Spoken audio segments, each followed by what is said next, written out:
Hi, welcome to this week's episode of Gardener's Plot, what's new in the garden. Hopefully today's not going to be a long one. I've got a bit of a busy afternoon, so today's going to be quite a quick video.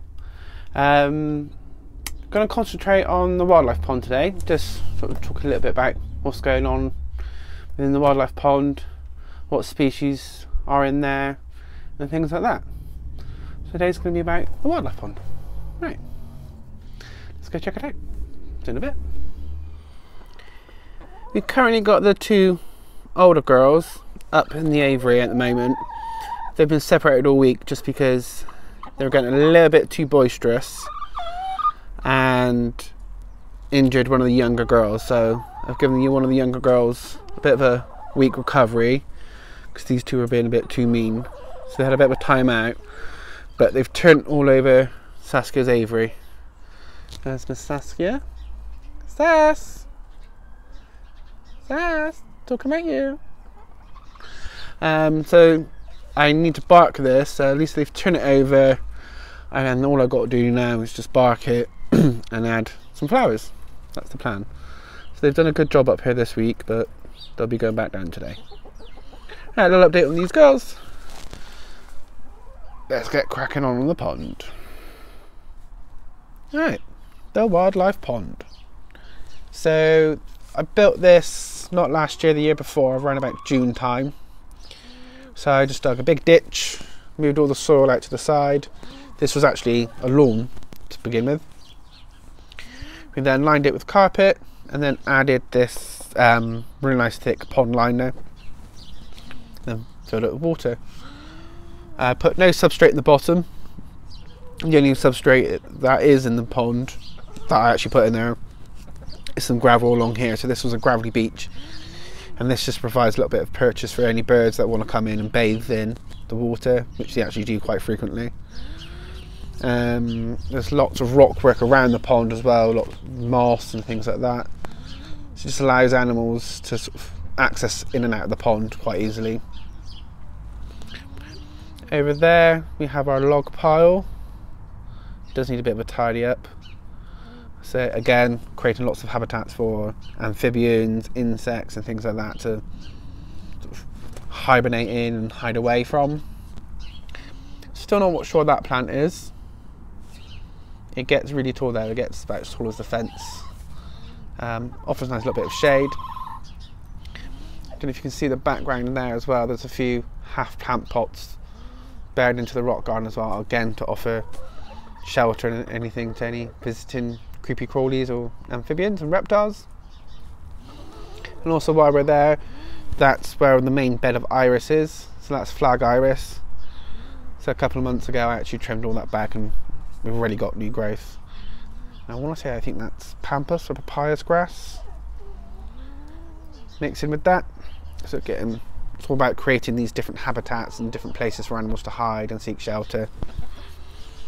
Plant wise within the pond, so you've got Nuttall's, I think this is potentially Nuttall's pondweed. I think it possibly is an invasive species in Britain, because this particular species I think is native to North America. But it is a perennial aquatic plant, and it can sometimes be called ribbon leaf pondweed as well. But great oxygenators for ponds. They take out all the crap out of the pond and then put it into the growth and things like that. Again, like I said, really good for ponds. Lots of provides lots of food for insects, pond snails. Have lots of pond snails. So a good plant for any pond or wildlife pond. If you have got goldfish in your pond, they'll probably annihilate this. They'll eat it within a matter of weeks. So fortunately you can't have goldfish in a wildlife pond because they will eat everything in sight. And also, if you could just make out that mass of frog spawn. So when we first built the pond, literally I think it was in 2-3 months, not even that, we had frogs already in the pond. And there's 3 adult frogs within the pond. And then last year we had loads of froglets hopping around. So hopefully they all come back this year. Another plant that's in the pond is water parsnip, or Sium latifolium. Don't quote me on pronunciation. This you'll find normally around swamps or lake shores, and occasionally in water, as this one is. So this just sends out lots of runners amongst the pond. Again, is a great oxygenator, food for the animals and things, any animals that are visiting the pond and things like that. Apparently in Italy they do actually cook the leaves and eat them, and some of the ripe seeds. The root itself is quite acrid and poisonous, so I wouldn't go eating it. Just leave it in your pond if you do get some. And these guys produce sort of like clusters of white flowers, so they're quite pretty. What else have you got in the pond? So apart from mountains of pond snails, which you'll find pretty much everywhere. Hello. I did stock the pond with sticklebacks. So they did come from a university where they were used for sort of predator-prey response experiments. So they were sort of put into a tank and then sort of projected sort of dots into the tank to see if they would go for them. They were also used in sort of what shelters they prefer and things like that. So they were there for a couple of years, and then it was decided to retire them. So I brought lots of them home, and within 2 or 3 months I literally had hundreds of fry. So they breed really readily. And if you actually look, might be able to see one just there.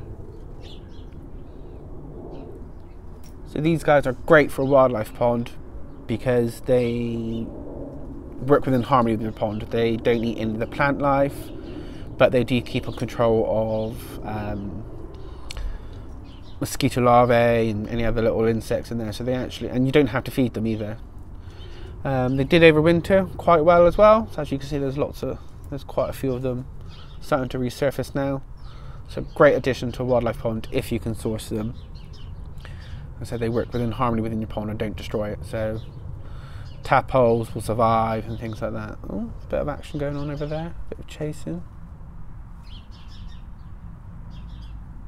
Yes, there you go. That's a little bit about our wildlife pond here. I'm not sure what that plant is. I do need to trim that back a little bit. And again, I don't know what that is. So if anyone could tell me what this plant is, greatly appreciated. I think there's actually another little one coming up, so great.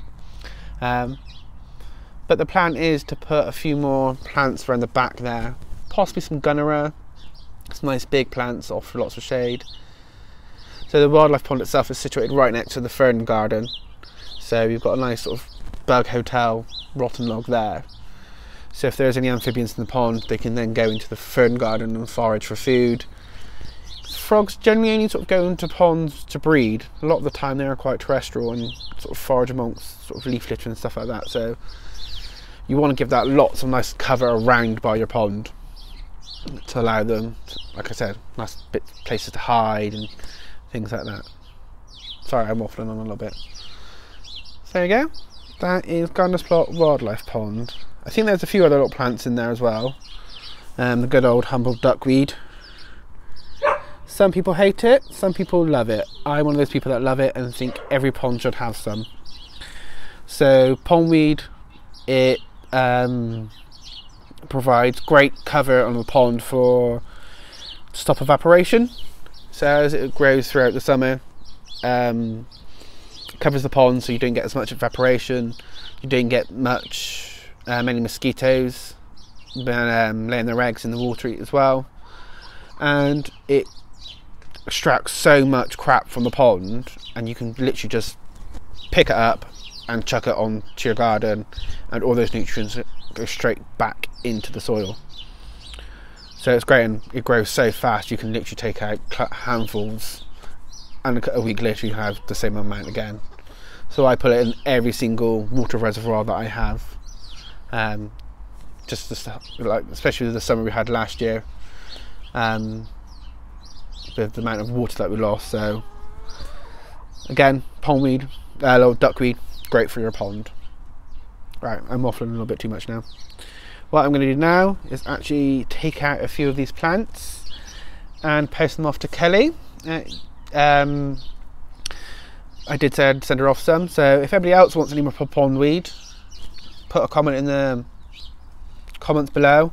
If you're UK based, I'll try and send you some. So, and it grows quite quickly, so, and I need to clear some of this out anyway, so if anybody wants some, give me a shout. Right, and quickly do that, and I will see you in a second for final thoughts. Right, that's it for this week's episode of Gardiner's Plot. That's a little bit about our wildlife pond. So comment down below if you enjoyed the video, and if you want to see a few more like that, a little bit more based around the different areas of the garden, sort of the wildlife areas and stuff like that. And also give me a shout again if you want any pondweed or anything pond plant wise. Nice delivery for Kelly. We'll try and get that sent off as soon as possible. I'm going to clean out some of the animals. The guinea pigs need cleaning out. You need cleaning out because you smell. Move the chickens back. I might let them have a little bit of a run around the garden, sort of help reintroduce them back to each other. As I said, the two older girls were just being a bit too much. They're starting to identify as males. So they're even starting to try to crow as well. So their waddles get bigger. That's not that bit. That's really sensitive, that bit. Right. What are you doing? I think it's because my hands are cold. Found a new trick to stop you. So yes, chickens being a bit weird. So hopefully that a little bit of time away gave one of the other girls a bit of confidence to sort of become leader of that flock. So if when the two older girls go back in, hopefully they won't be as aggressive, and they'll have someone to sort of bring them down a peg or two. That's the plan. Now, if you really hurt that bit, look, not the soft bits. I don't mind the thumb because it doesn't hurt. So right, I'm gonna go and clean the animals out. Clean you out, yes, put you in your play cage for a bit, and I will see you all next week. Might do a little how to make something next week, something a little bit different. So look out for that one. I need to just get a few supplies in. Sorry if I've missed out on anyone's videos this week. I have been trying to go through them, but this last part of the week was a bit manic, so I was like 3 or 4 channels away from catching up on everyone, and then I've got right behind again. So I haven't ignored you. I have got you on my watch later list, and I will try and get there at some point. So yes, we're going to go, aren't we, Teddy? Mwah! Let's go clean the guinea pigs out first because they smell. I should say to you.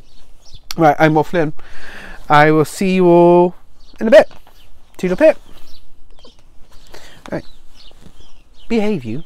Right. See you later.